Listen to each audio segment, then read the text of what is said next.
Hello बच्चों, स्वागत है आप सभी को आपके इस यूट्यूब चैनल इलेक्ट्रॉन व्याख्यान पे। आई होप आप लोगों का एग्जाम बहुत ही बेहतरीन गया होगा, क्योंकि बच्चों आज आप सभी का हम क्वेश्चन देखे, बहुत ही इजी क्वेश्चन था, उतना भी टफ नहीं था। तो चलते बच्चों इस वीडियो में हम लोग आप सभी का आंसर क्यों मिला लेते कि आप सभी का कितना सही है। ठीक है, तो आप लोग बच्चों मिला के आप लोग कमेंट में बताइए कि आप सभी का आंसर कितना सही हुआ। ठीक है, तो पहला क्वेश्चन क्या है बच्चों, यहाँ पे आप लोग देखिए, परावर्तन के नियम किसके लिए सही थे। तो परावर्तन के नियम किसके लिए सही थे बच्चों, सभी परावर्तक सतह के लिए। तो एक का आपका सही उत्तर हो जाए बच्चों ऑप्शन नंबर डी। ठीक है, इसके बाद प्यारे बच्चों देखिए क्वेश्चन 2 में क्या लिखा है, समतल दर्पण की फोकस दूरी होती है। तो बच्चों समतल दर्पण की फोकस दूरी क्या होती है, अनंत होती है। क्या हो जाएगा, ऑप्शन नंबर बी हो जाएगा। ठीक है, इसके बाद दोस्तों देखिए क्वेश्चन 3 में आप सभी का क्या लिखा है, एक दर्पण की वक्रता त्रिज्या 20 सेंटीमीटर है, तो इसकी फोकस दूरी क्या है। एफ बराबर यहाँ पे आपको क्या हो जाएगा बच्चों, r/2 हो जाएगा। r/2 तो कितना हो जाएगा, 20 को हम लोग 2 से भागा दे देंगे तो आपका 10 सेंटीमीटर हो जाएगा। तो 10 सेंटीमीटर किसमें, ऑप्शन नंबर बी। तो ऑप्शन नंबर 20 का सही उत्तर हो जाएगा। आप लोग को जो यहाँ पे टिक लगा है उसको मत देखिएगा। ठीक है,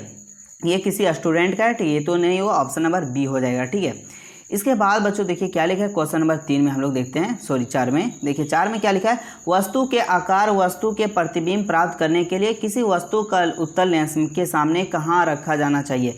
लेंस के मुख्य फोकस पर, उसके बाद क्या, फोकस के दूरी की दोगुने पर, लेंस की प्रकाशित केंद्र और मुख्य फोकस के बीच। तो ये आपका रखा कहाँ जाना चाहिए बच्चों, फोकस दूरी के दोगुने पर। ऑप्शन नंबर 20 का सही उत्तर हो जाएगा 4 का। ठीक है, इसके बाद दोस्तों देखिए क्वेश्चन 5 में आप सभी का क्या लिखा हुआ है, दिए गए आरेखा में आपतन कोण परावर्तन कोण का मान ज्ञात करें। तो यहाँ से हम लोग देख सकते हैं बच्चों, ये टोटल कितना बनता है, 90 डिग्री बनता है। ठीक, ये कितना आपका 35, तो ये कितना हो गया बच्चों 55 डिग्री, और ये 55, तो ये भी कितना होगा 55, क्योंकि आपतन कोण और परावर्तन कोण क्या होता है, बराबर।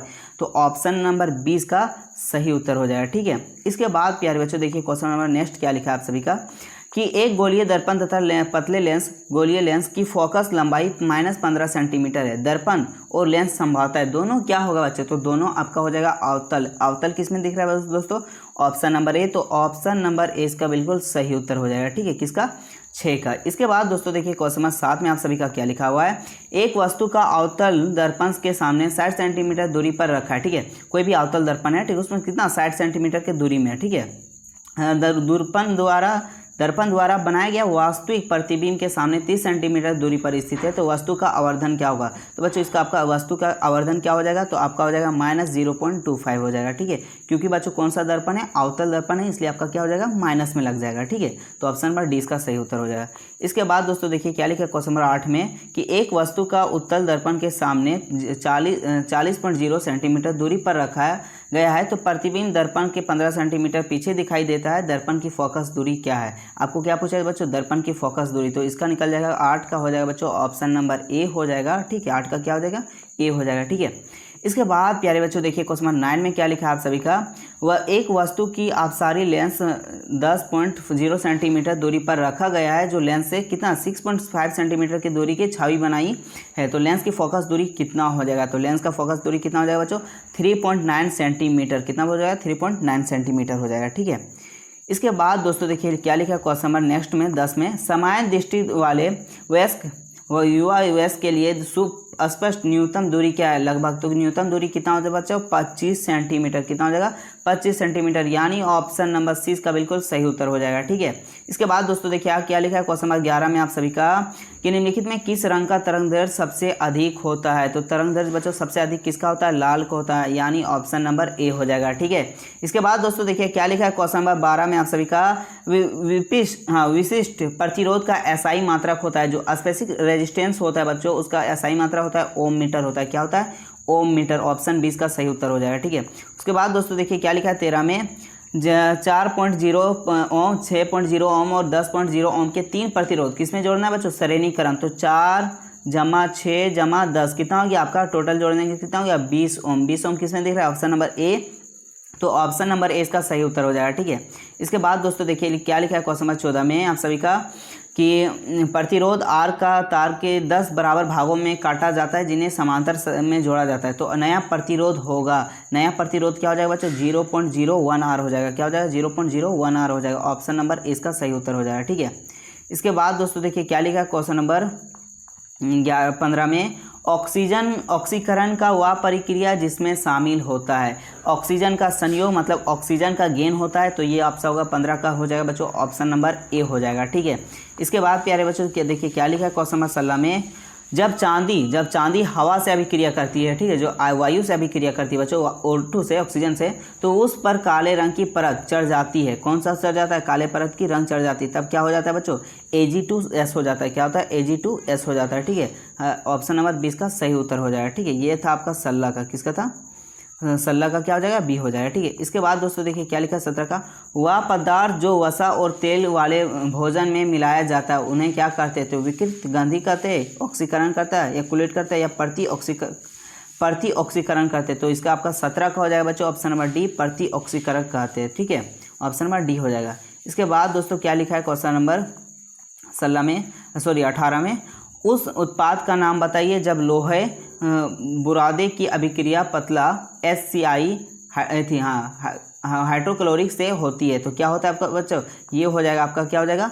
फेरिक क्लोराइड तथा hydrogen gas. Option number C इसका सही उत्तर हो जाएगा, ठीक है। इसके बाद बच्चों देखिए क्या लिखा है क्वेश्चन नंबर 19 में, मैग्नीशियम फीता से पहले रगड़ा जाता है। मैग्नीशियम जलाने का जो मैग्नीशियम होता है फीता, उसको जलाने से पहले रगड़ा जाता है फीता को, ठीक है, क्योंकि उस पर क्षारीय मैग्नीशियम ऑक्साइड कम हो जाए। ऑप्शन नंबर बी हो जाएगा 19 का, ठीक है। इसके बाद दोस्तों देखिए क्या लिखा क्वेश्चन नंबर 20 में आप सभी का, टमाटर में कौन सा अम्ल पाया जाता है? ये बच्चों जो आप सभी का सेट 1 का वीडियो हम अपलोड किए थे उसमें से क्वेश्चन पूछ दिया, सेम 20 नंबर में वही क्वेश्चन था। टमाटर में कौन सा अम्ल पाया जाता है बच्चों? तो ऑक्जेक्लिन अम्ल पाया जाता है, ठीक है। आप लोग गूगल में सर्च मारिएगा तो ये दे देगा। तो ऑप्शन नंबर बी नहीं होगा, क्या हो जाएगा? NCERT में ऑप्शन नंबर डी हो जाएगा, ठीक है। इसके बाद दोस्तों देखिए क्या लिखा है क्वेश्चन नंबर 21 में, Na2CO3.10H2O किसका सूत्र है बच्चों? धोने का सोडा का है, वॉशिंग सोडा हो जाएगा, यानी ऑप्शन नंबर ए हो जाएगा, ठीक है। इसके बाद बच्चों 22 में लिखा है क्या, जब जिंक सोडियम हाइड्रोक्साइड से अभिक्रिया करती है तो क्या बनता है? जब जिंक ऑक्साइड जो हाइड्रो अभिक्रिया करता है बच्चों तो आपका क्या बनता है? सोडियम जिंकेट तथा हाइड्रोजन गैस बनता है, ठीक है। ऑप्शन नंबर बी हो जाएगा। इसके बाद दोस्तों देखिए क्वेश्चन नंबर 23 में आप सभी का क्या लिखा है, जब धातु अम्ल से अभिक्रिया करता है तो कौन सा गैस निकलती है? जब धातु बच्चों अम्ल के साथ अभिक्रिया करती है तो आपका हाइड्रोजन गैस निकलता है। क्या निकलता है? H2 निकलता है, ठीक है। ऑप्शन नंबर बी हो जाएगा, ठीक है। क्या हो जाएगा? बी। इसके बाद प्यारे बच्चों देखिए, अरे वो एक बात और बच्चों, अगर आप लोग व्हाट्सअप चैनल पे हमें ज्वाइन अभी तक नहीं किए तो वहाँ से ज्वाइन कर लीजिए। अदर सब्जेक्ट का वहाँ पे आप सभी का MCQ लिखित भेज दिया जाएगा, और साथ में जो भी JEC बोर्ड का इन्फॉर्मेशन होता है बच्चों और तैयारी भी आपको बहुत ही बेहतरीन तरीका से वहाँ करवाया जाता है। तो आप लोग जरूर ज्वाइन हो जाइएगा। आप सभी को मेरा व्हाट्सअप नंबर दिख रहा होगा, उसमें हाई मैसेज कीजिएगा, आप सभी का ये क्वेश्चन PDF भी वहाँ पर मिल जाएगा, ठीक है। देखिए क्वेश्चन नंबर 24 में क्या लिखा है बच्चों, निम्नलिखित में कौन सा परबल अम्ल है? तो यहाँ से पूछा बच्चों परबल अम्ल क्या है, तो आपका हो जाएगा सल्फ्यूरिक मतलब H2SO4 हो जाएगा, ठीक है। इसके बाद प्यारे बच्चों देखिए क्या लिखा है क्वेश्चन नंबर 25 में, अपचय में किस प्रकार का दवा होता है? तो किस प्रकार का दवा होता है बच्चों? तो एंटासिड होता है। क्या होता है? एंटासिड होता है, ठीक है। ऑप्शन नंबर किसका हो जाएगा? इसका सी हो जाएगा, ठीक है। इसके बाद बच्चों देखिए क्या लिखा है क्वेश्चन नंबर, एंटीबायोटिक भी देखिए बच्चों कहीं कहीं ना एंटीबायोटिक में, ठीक है, इसको थोड़ा सा आप लोग NCERT बुक में देखना पड़ेगा, ठीक है। NCERT बुक में देखना पड़ेगा क्योंकि एंटीबायोटिक भी होता है। अक्सर इसका हो जाएगा ऑप्शन सी, देखिएगा, ठीक है। इसके बाद प्यारे बच्चों देखिए क्वेश्चन नंबर 26 में क्या लिखा है, एक विलयन जो लाल लिटमस को नीला कर देता है, क्या कर देता है? लाल लिटमस को नीला कर देता है, उसका pH मान होगा। तो बच्चों उसका pH मान क्या हो जाएगा? आपका 10 हो जाएगा। क्या हो जाएगा? 10 हो जाएगा, क्योंकि वो क्षार कहलाएगा। क्या कहलाएगा? जो लाल को नीला कर देता है वो क्या कहते हैं? क्षार कहते हैं, ठीक है। क्षार का pH मान कितना होता है? 7 से अधिक होता है, ठीक है। इसके बाद दोस्तों देख क्या लिखा है, प्लास्टर ऑफ पेरिस का सूत्र है। क्या पूछा? Plaster of Paris. तो इसका क्या हो जाएगा बच्चों? CaSO4.12H2O हो जाएगा। ऑप्शन नंबर सी हो जाएगा, ठीक है। और ये बच्चों हड्डियों को जोड़ने के लिए करते हैं। क्या करते हैं? हड्डियों को जोड़ने के लिए प्लास्टर ऑफ पेरिस का प्रयोग करते हैं, ठीक है। इसके बाद क्या लिखा है, अमीबा का अस्थाई अंगुली जैसा उभरा को क्या कहते हैं? तो अमीबा को अस्थाई उंगली को जैसे उभरा को क्या कहते हैं बच्चों? कुटुपाद कहते हैं। क्या कहते हैं? कुटपाद कहते हैं। क्या कहते हैं? कुटपाद कहते हैं। ऑप्शन नंबर सी हो जाएगा, ठीक है। इसके बाद दोस्तों देखिए क्या लिखा है क्वेश्चन नंबर नेक्स्ट में, मानव शरीर का श्वसन वर्णक क्या कहलाता है? तो मानव शरीर का श्वसन वर्णक क्या कहलाता है बच्चों? हीमोग्लोबिन कहलाता है। क्या कहलाता है? हीमोग्लोबिन कहलाता है, ठीक है। ऑप्शन नंबर डी हो जाएगा, ठीक है।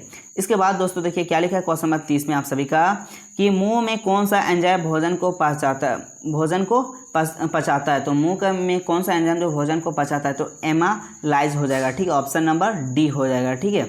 इसके बाद दोस्तों देखिए क्या लिखा है क्वेश्चन नंबर 31 में आप सभी का, आंतों की भीतरी परत पर पाए जाने वाले विलेय क्या करते हैं? तो विलेय क्या करते हैं बच्चों? आपका अवशोषण के लिए सतह क्षेत्र बढ़ाते हैं, ठीक है। ऑप्शन नंबर डी हो जाएगा, किसका? 31 का कितना हो जाएगा? डी हो जाएगा, ठीक है।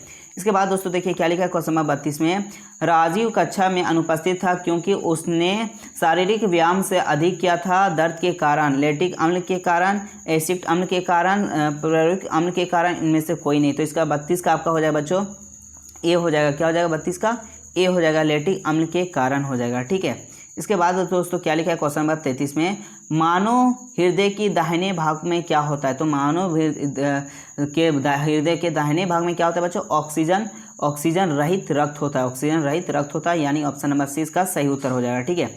इसके बाद दोस्तों देख क्या लिखा है क्वेश्चन नंबर 34 में, मानव गुर्दे में बड़ी संख्या में निश्चित इकाइयों होती है जिन्हें कहा जाता है। तो जिन्हें क्या कहते हैं बच्चों, नेफ्रॉन कहते हैं। क्या कहते हैं, नेफ्रॉन कहते हैं। ठीक है। ये भी बच्चों हम लोग सेट 1 से क्वेश्चन है, क्या सेट 1 से क्वेश्चन, जिसमें बच्चों हम आप लोग को टोटल 20 क्वेश्चन बताए थे, उससे आया है लगभग 5 क्वेश्चन मिल गया, लगभग 5 क्वेश्चन मिला हुआ है। ठीक है। इसके बाद दोस्तों देखिए क्या लिखा है क्वेश्चन नंबर 35 में, वयस्क श्वसन में उत्पादित कुल एटीपी की मात्रा क्या होती है। तो 38 एटीपी, यानी ऑप्शन नंबर सी का सही उत्तर हो जाएगा 35 का। ठीक है। इसके बाद दोस्तों देखिए क्या लिखा है क्वेश्चन नंबर 36 में, शरीर का वह हिस्सा जो तांत्रिक तंत्र भेजे गए निर्देशों का उत्तर देता है उसे क्या कहते हैं। तो उसे क्या कहते हैं बच्चों, रिसेप्टर, इंस्पेक्टर, तांत्रिका या मांसपेशियां। तो 36 का हो जाएगा बच्चों, क्या कहते हैं, मांसपेशी कहते हैं। ऑप्शन नंबर डी हो जाएगा। ठीक है। इसके बाद दोस्तों देखिए क्वेश्चन नंबर क्या लिखा है नेक्स्ट 37 में, मस्तिष्क के सेरिब्रम में का मुख्य कार्य क्या होता है। तो मुख्य कार्य क्या होता है बच्चों, आपका सोचना मुख्य कार्य होता है। ठीक है। इसके बाद दोस्तों देखिए क्या लिखा है क्वेश्चन नंबर 38 में, सावस की मस्तिष्क के हिस्से के द्वारा नियंत्रित होता है। तो किसके द्वारा नियंत्रित होता है बच्चों, तो आपका ये 38 का हो जाएगा बच्चों, मेडुला ऑटोबिलिंग होता है। ऑप्शन नंबर डी हो जाएगा। ठीक है। इसके बाद दोस्तों देखिए क्या लिखा है क्वेश्चन नंबर 39 में आप सभी का, कि कौन सा पादप हार्मोन कोशिका विभाजन को बढ़ावा देता है। तो कौन सा देता है पादप हार्मोन को जो बढ़ावा देता है बच्चों, तो आपका हो जाएगा साइटोकाइनिन हो जाएगा। ऑप्शन नंबर सी हो जाएगा। ठीक है। इसके बाद प्यारे बच्चों देखिए, ठीक है, हम लोग 40 देखेंगे, उसके बाद आप लोग कमेंट सभी बताइएगा कि आप लोग को 40 में से कितना सही हुआ। ठीक है। 40 में 40 किसका सही हुआ बच्चों, आप लोग कमेंट में जरूर बताइएगा। ठीक है। नेक्स्ट क्वेश्चन क्या है बच्चों 40 में, कि मानव हृदय में कितने कक्षाएं होती है। तो मानव हृदय में कितने कक्षाएं होते हैं बच्चों, 4 होते हैं। ठीक है। ये बच्चों आपका टोटल 40 क्वेश्चन देख लिया। जितना उसके बाद जो सब्जेक्ट बचा बच्चों, आपका मैथ हो गया, ठीक है, हिंदी हो गया, इंग्लिश हो गया और एसएसटी हो गया बच्चों, और संस्कृत हो गया, उसका बच्चों व्हाट्सएप चैनल में आप लोग को हम कॉपी में लिखकर सभी का आंसर भेज देंगे, क्योंकि बच्चों वीडियो बनाने में काफ़ी टाइम लगता है। और मैथ का बच्चों हम वीडियो बना देंगे ताकि उसमें सॉल्यूशन भी हम लोग क्वेश्चन को साथ में सॉल्यूशन भी करके देख लेंगे। ठीक है। तो आप लोग व्हाट्सएप चैनल में ज्वाइन हो जाइएगा। अगर ज्वाइन होने में दिक्कत हो रहा है तो आप लोग को मेरा व्हाट्सएप नंबर दिख रहा होगा, उसमें मैसेज कीजिएगा। ठीक है। मिलते हैं बच्चों नेक्स्ट वीडियो में, तब तक के लिए जय हिंद, जय झारखंड, जोहार झारखंड।